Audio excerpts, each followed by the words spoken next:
Oh, g'day people. Welcome back and to the channel. We're glad that you're joining us, and hopefully you'll follow us along. We're going in a new direction, so it's going to be interesting, and hopefully you'll follow us, and some newbies will come along as well. So it'll be different. Welcome. It'll be different. It could be interesting and challenging. So we'll see what happens. See ya.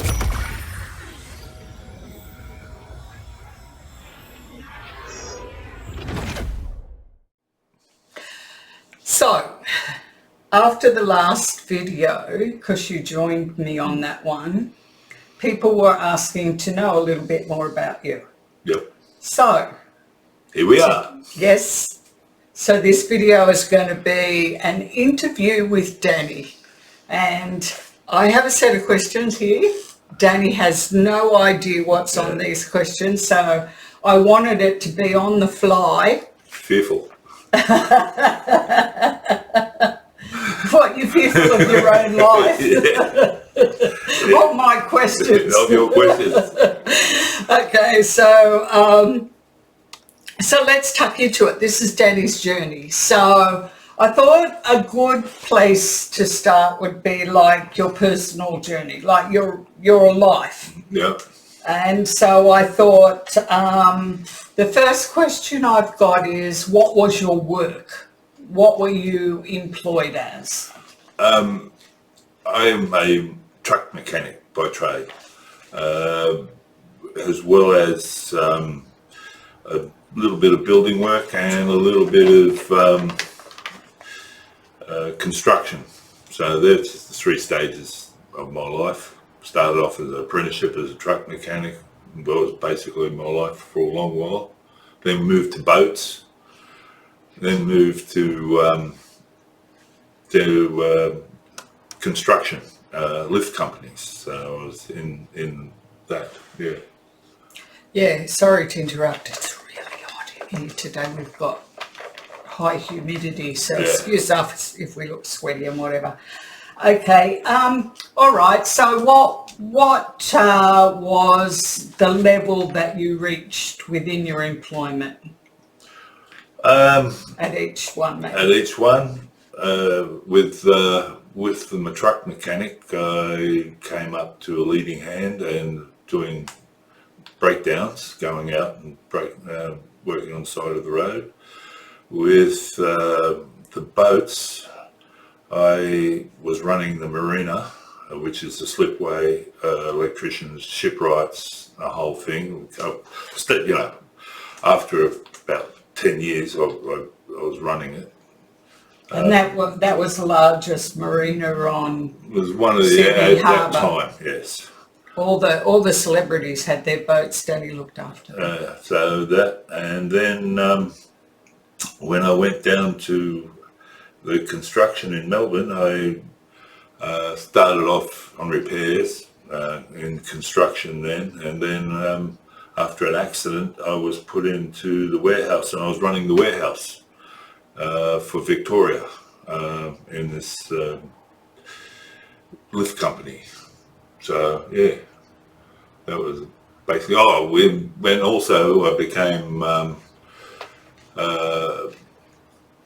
in the AMWU, which is a union in Victoria, I became a shop steward and also on the OH&S committee. So yeah, a lot of fights, a lot of fun times. It was good.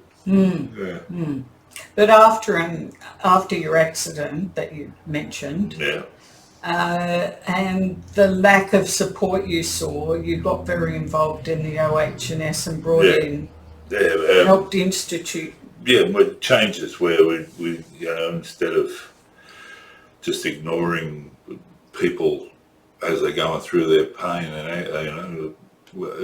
tried to be more inclusive with the company and help people along to get through these things, and made sure that everything was good. That was part of my union shop steward delegate, but it was interesting to look at both sides, one from the side of where I was receiving or wasn't receiving, and one from the other side where we were giving, and the company was a lot more inclusive. So, Can you explain that a bit? Because I didn't quite get it. well, Giving it's, and the receiving. on the receiving side, when I had my accident, and I was kind of left alone. I mean, the company looked after me. They didn't sack me or anything, but I was alone. I was They would have if they could have. yeah, probably. But I was alone. You know, there wasn't any people checking up on me or seeing how I was going, or the financial difficulties that we're going through. Compared to when I was back into the warehouse, back into the union, where I was looking after people, making sure they're okay, visiting them, and having other people check up on them as well. So, that was that. Yeah. And you had a really good way of balancing that because the company actually wanted you to remain. Yeah, they when I was coming up with retirement age, they didn't want me to retire. We were going through an EBA again, which is Enterprise Bargaining Agreement, and they didn't want me to retire, but I had enough of it. So, and Fina was living somewhere else at that stage because we were in the middle of moving. I'd moved down here to Tasmania. And I was still in Victoria, so it was like there was a hole in my life, and work was just, I was getting jack of it. Yeah, but they wouldn't give you Yeah, they wouldn't. redundancy. They were offering redundancies, and I put my hand up, and they wouldn't give it to me. Because they wanted him to stay on as union rep. So that says a lot about you. Yeah, well, Yeah. whatever. But so that was a real bugger. Okay. It was quite a substantial amount of money. Yeah. So being a nice guy actually didn't pay off. No, it didn't. So it was interesting. Okay. Next question. What was it like growing up in your family? Oh, that was fun. Dad was a copper. Police officer. Yeah. Oh yeah, they know. Yeah, everyone knows what. He was a lad. He was a good time Charlie. Nice bloke. Very nice bloke. Too nice sometimes because he just gave away all our money. So we were atheists, straight out, born and bred, down to earth. No such thing as God.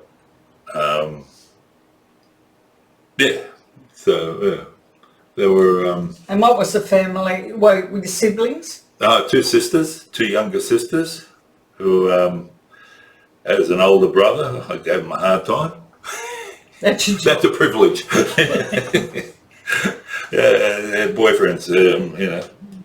I'm not a short lad, so their boyfriends were rather interesting. No, Danny's 6'4". Yeah. Yeah, I was fit then too. It was very fit. Okay, so what were the family dynamics like? Dad drank.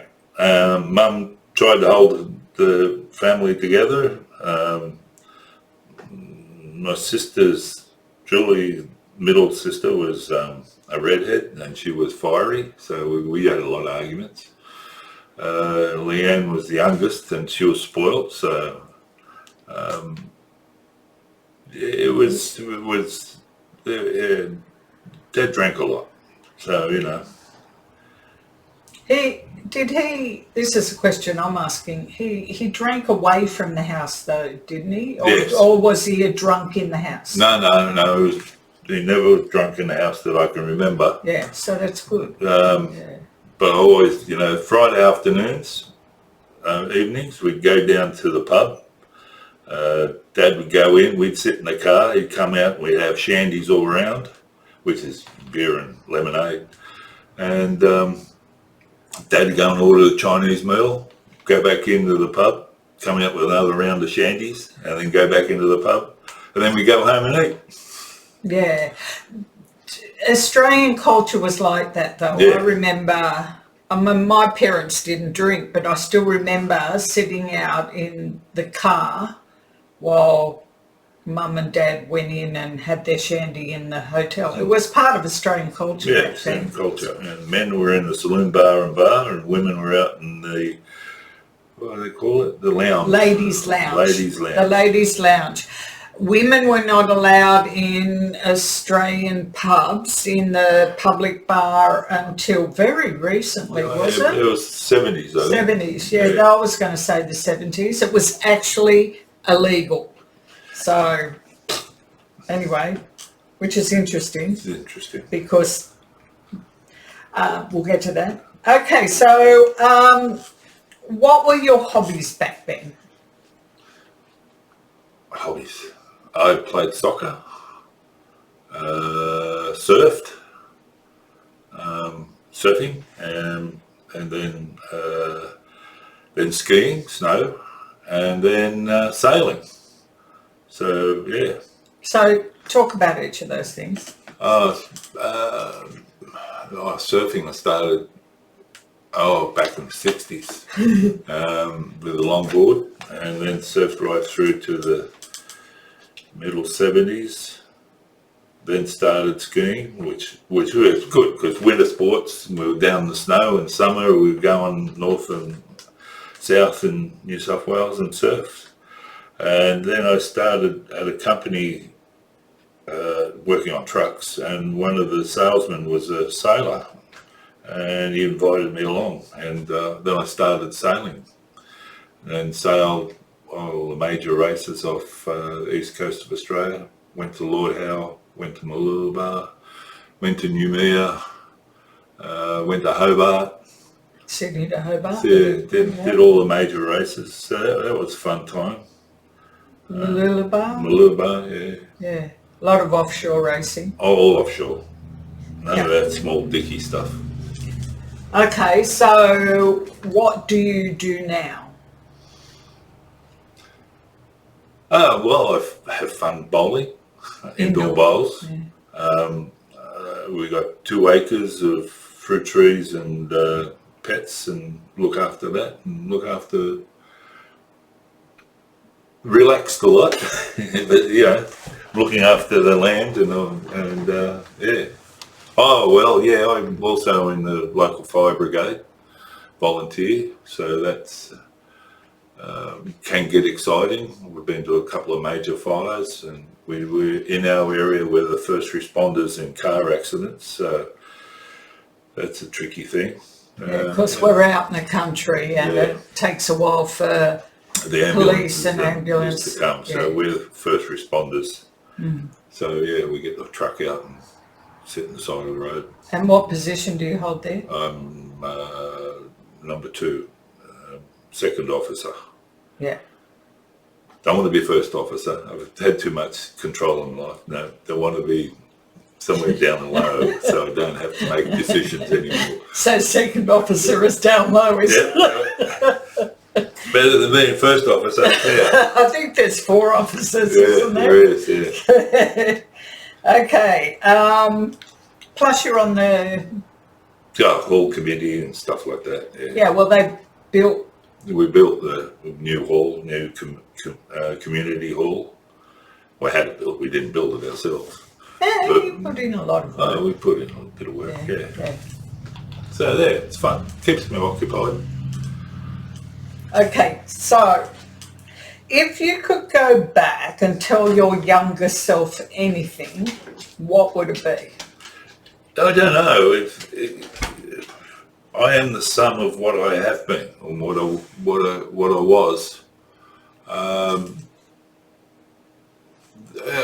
I'd say look after my health a lot more, because playing rugby, rugby union, rugby league,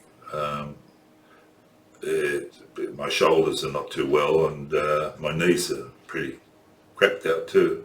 So I'd try and my hands, being a mechanic, you use your hands as bludgeoning tools. So I would try and look after my health a lot more. I wouldn't change anything else, but just get my health a lot better. So all my chooks would come home to roost.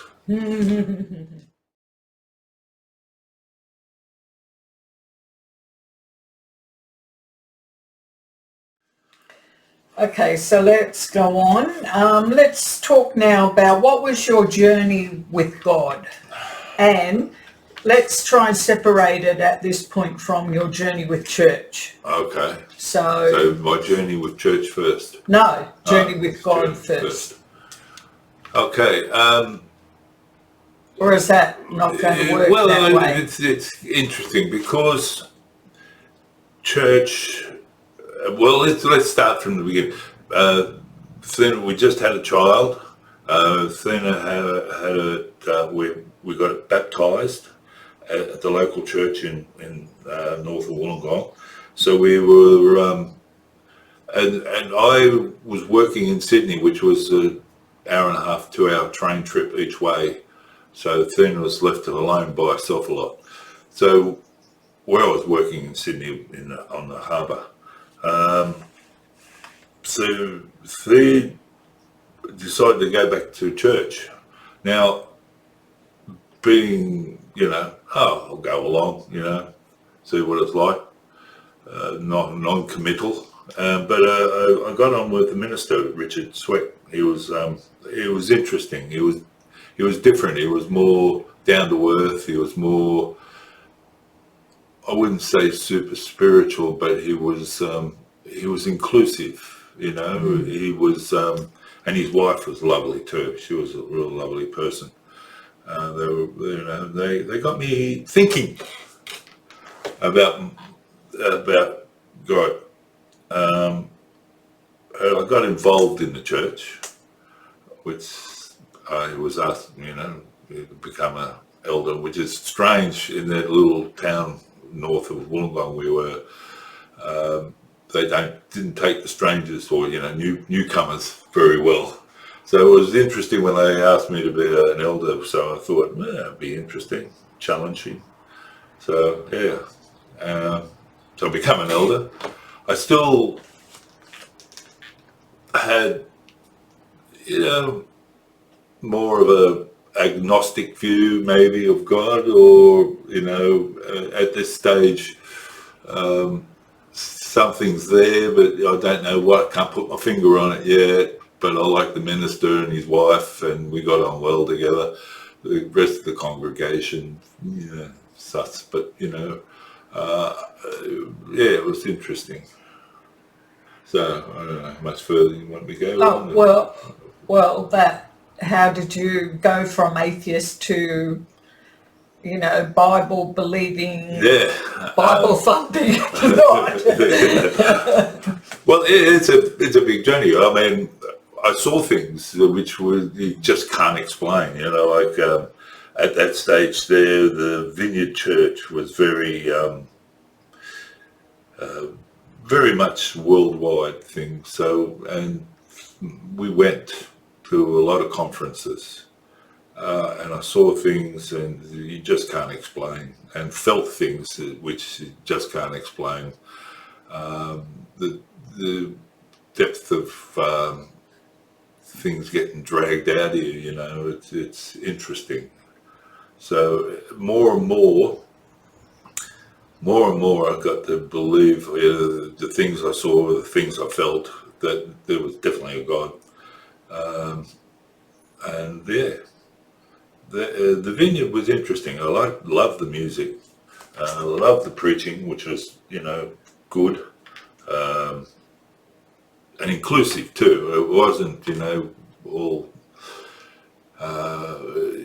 you're going to go to hell if you don't believe in God. It was more inclusive, more seeking church that bring you in, and not... I think they did preach that. You might have just skipped over that bit. So, but it doesn't matter. It's how you present it. It was presented nicely, It wasn't... it challenged you without convicting you, put it that way. Condemning without condemning. Yeah, without condemning. Convicted without condemning, this might be the words. Might be the better idea, yeah. No. Challenging. Yeah, challenging without condemning, and that challenge, you can either rise to the challenge or, ignore it and just go along. So I didn't ignore it. Okay. So was there a point of conversion for you? There was a point of conversion. It was a gradual thing. There was the most, I don't know if you want to go into that, where I went to that course. Well, Because it was a gradual thing, we went to Queensland with the ministry, and we helped people. We moved to Victoria, and circumstances of things that happened really put me in a spot where I had to go and do an anger management course. The thing is, I'm an abuser. It's like alcoholics, you can't stop. You can stop, but it's always there, and it's there. So I've come from an abusive background. The thing might talk about that. But where I control things. I controlled through manipulation, as long as it doesn't get to me. I like being calm, relaxed. Don't intrude on my fun times. Don't, you've got a problem, I'll say anything or do anything just to push you away, or, pat you on the head and sit you down. So I was what do you call that, abusing? I was a passive, but it's still just as bad. So anyway, a lot of things leaded up to a point where I had to go and do an anger management course. It wasn't church run. It was just done by a help group. And I went into that help group, and we did a role play where they had two of the people, there was a group of us that were broken up, and there was three. It was me as being a teenage child, and these other two were male and female. Well, they were both males, but one was a mother and one was a father, and they were arguing. That was a role play. A role play, yeah, the whole thing, and because that was exactly like my life when I was a teenager. Mum and Dad were always arguing, and never. Oh, Mum was violent, but Dad wasn't, which was interesting. So I'd jump in the middle and say anything, do anything to stop these people from arguing and destroying my calmness. So, and that's what I did. And I realised, but going back a little bit further back again, I made a promise to myself when I was 19 that I would never be like my father. And then coming back to this role play, I realised that I turned into my father. And that night, I was so convicted. And that night,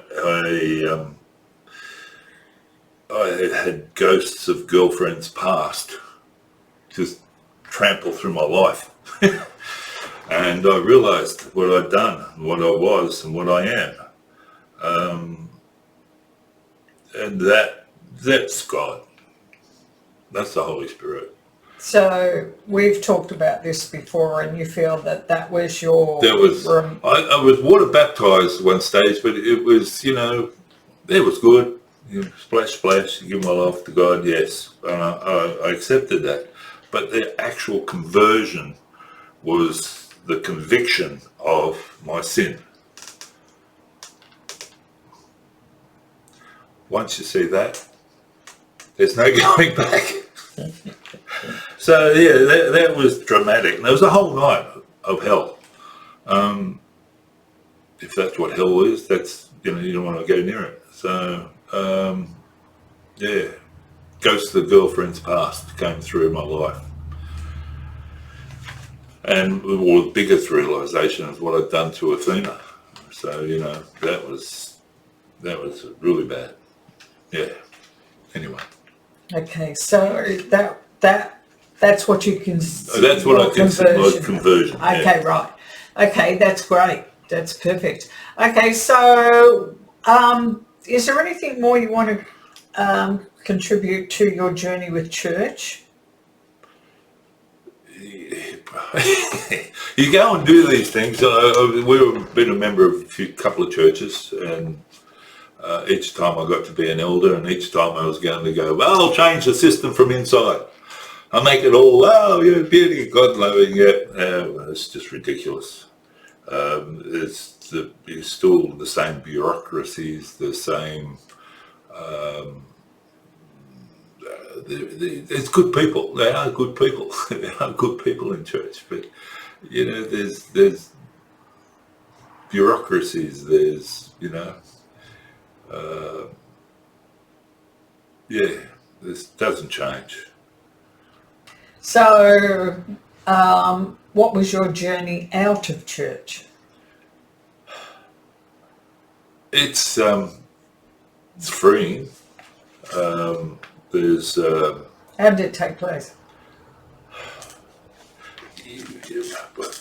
As I said, once you're an abuser, you're always an abuser. So it's always there lurking in you, and knowing that it's in there, you can deal with it. So, but part of the dealing with it is staying close to God. So no matter where or how, whether you're in a church or out of a church, you stay close to God, you stay close to the Holy Spirit, and they will lead you on your path. There's been accidents that have happened to me where you can't explain how the healing has happened. Accidents? Well, yeah. Maybe not a good word. Damaged myself. Sorry, you do mean accidents. I do mean accidents. Right. I thought you meant like incidents where God came and did something. Yeah, I class them as incidents where God came along and actually healed me. Of the accidents. Yeah. Right, okay. So you can't deny that. You can't deny things like that. So once you have those, and the life-changing moment where I discovered that I was like my dad, they don't leave you. They it keeps popping up in your head. So you deal with shit every day, and you stay close. That's it. We wouldn't be here unless we followed God. We'd be, probably still in Victoria and probably still an abuser. Oh, absolutely. We might I know even I'd be be together. dead. Yeah, well, I know that. I know I would be dead because for another time, because this is your story. Okay.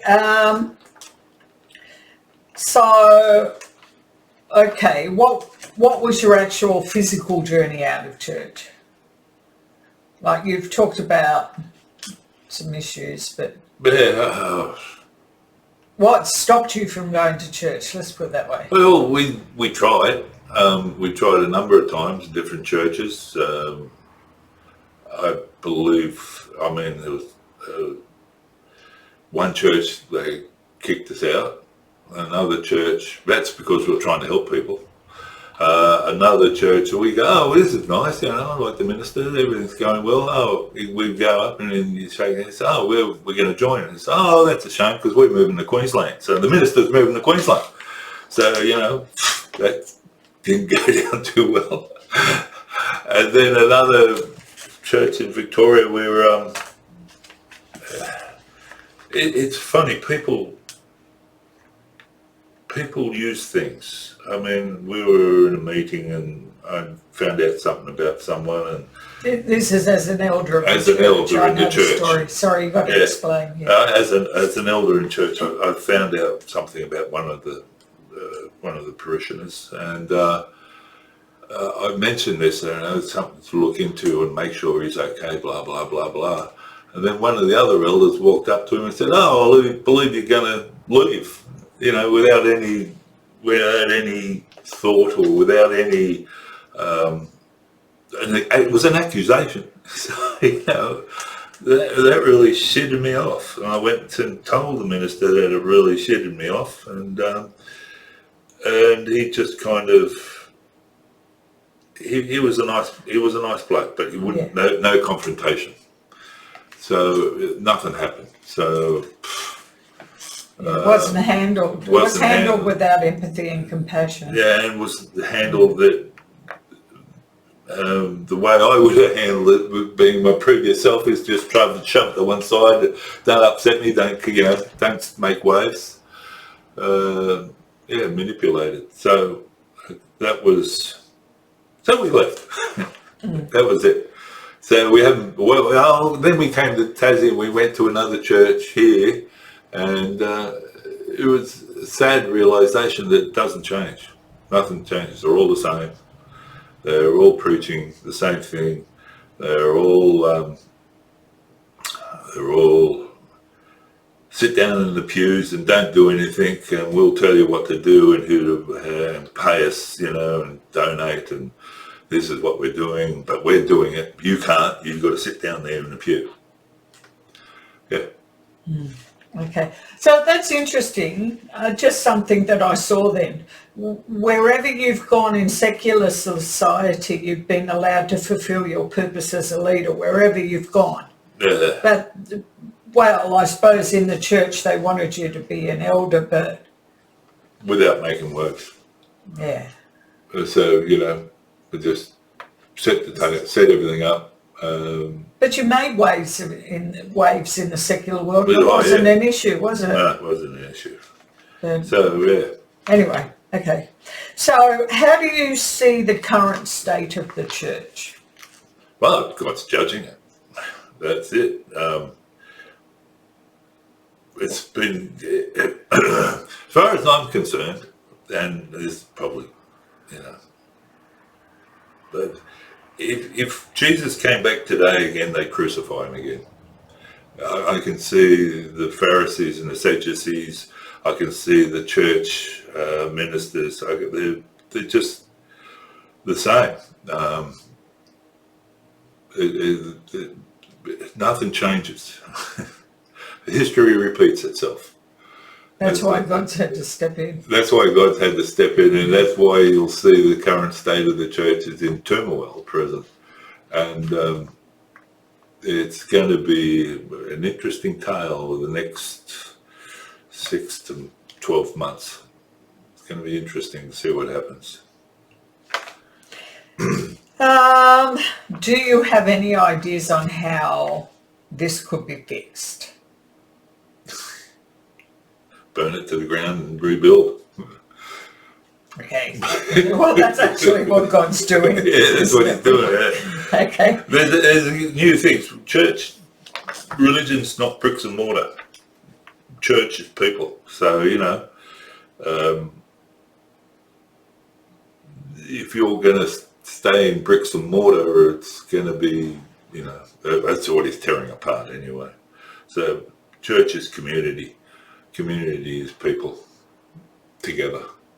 And it's really hard to, well, maybe it's just harder in Australia because it's an atheist country to find community, People... Christian community. Because we're all supposed to be parts of the body, but... Yeah. I think it's increasingly harder for Americans to find it too. It's increasingly hard because globalization, because of which it can be a two-edged sword. Everything's a two-edged sword. It cuts both ways. So it's, what am I trying to say? The influence on the world today is for you, only you. Individualization. Yeah, there's no. Where we are in Tasmania, there is in a rural area, there's a sense of community, which is interesting. which you don't get in major cities or No, on the mainland. there's our cat. Our So, cat's joined us. joined us, He's 18. and he looks at. We never know whether every morning he's still He's going to be there. Yeah. He's gotten really skinny and he's got issues. Anyway, We love him. He's been a great cat. it's been a great cat. Yeah. Okay. So what do you think is the biggest misconceptions about God, or conception? The biggest misconception. The biggest misconception about God is that he's a judge and jury and executioner. I like that. He just wants to walk with us in the garden. That's it. And that's what the whole journey from Adam and Eve to now is all about. Free will, love your neighbour, love God with all your heart and your neighbour as yourself, and walking in the garden with him. So, yeah. Don't, you're going to make me cry. Okay, how do you think we can change that? We can't, God can. That's it. And I think... Or change the thinking about that then, maybe is a better question. How can we change people's understanding of God? They have to... Or misunderstanding about God. They have to realise that their own sin. They have to realise their own sin and live with it. And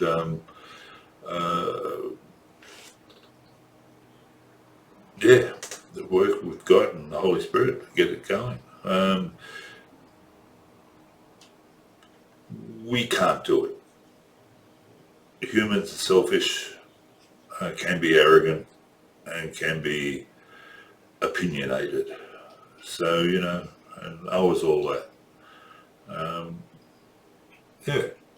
Do you think that we can be transformed into his image, which is love?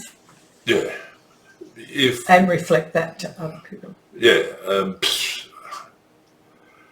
The great unknown. We can be if we work with him, not letting him judge us, or not believing he's judging us and going to condemn us to everlasting death or hell, because that's another story which we'll talk about another time.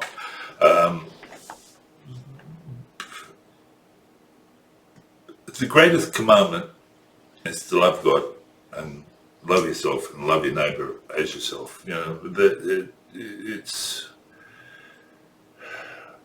that fulfills all the law. So if you do that, you don't kill, you don't rob, you don't covet your neighbour's wife or something. All that crap. It's just I can't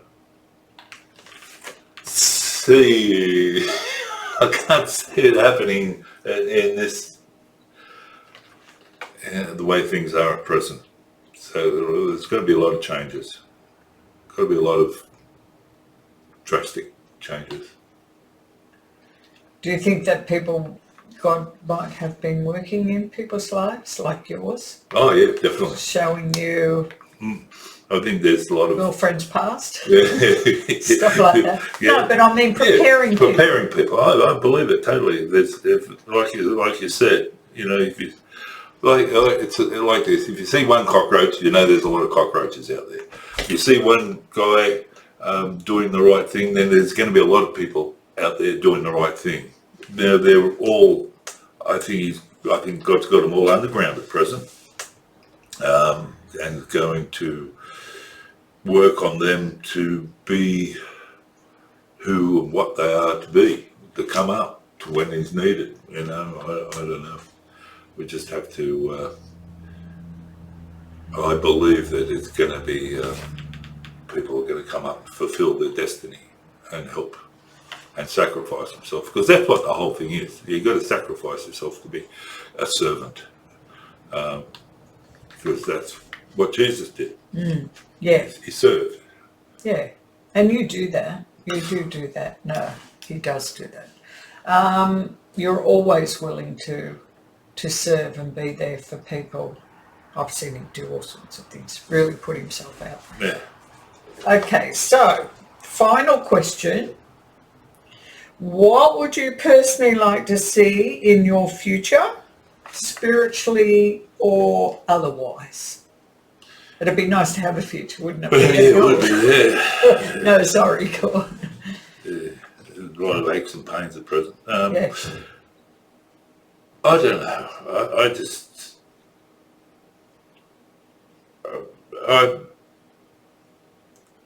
the sun's going to come up tomorrow.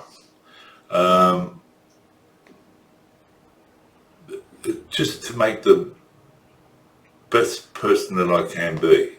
I think, I don't want to change people. I don't want to influence people. I want people to be who they can be themselves. I'm not going to judge people. Well, we all judge, but try not to. First impressions. Yeah, first impressions. Yeah, be more accepting. I don't know. It's just, the sun's coming up tomorrow, and tomorrow's a brand new day. Just to be a better person than what I can be today. Who knows? See what happens. Okay. Would you like to say anything more to close off?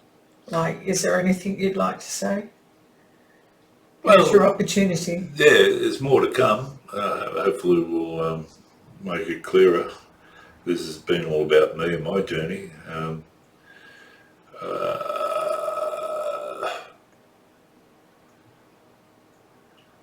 But it's interesting. People judge. But we've had people judge a couple of our other, videos, and the dynamics of things, how they work out, is how they work out. I'm very relaxed about these things, and it's a good dynamic. It works well. So we'll see what happens. Thank you very much. I hope I haven't bored you too much to tears. We'll have to... Construction worker. Wait until then he knows where. Okay. So that was really good, and I hope that give you people insight. enjoyed hearing and learning more about Danny, because he has been more in the background in the last few years, but that's where you wanted to be. That's where I wanted to be, yeah. I was seeing myself more as a tent maker than a... Well, we both have found that we've changed and want to get out there. Be more exposed. Okay, so...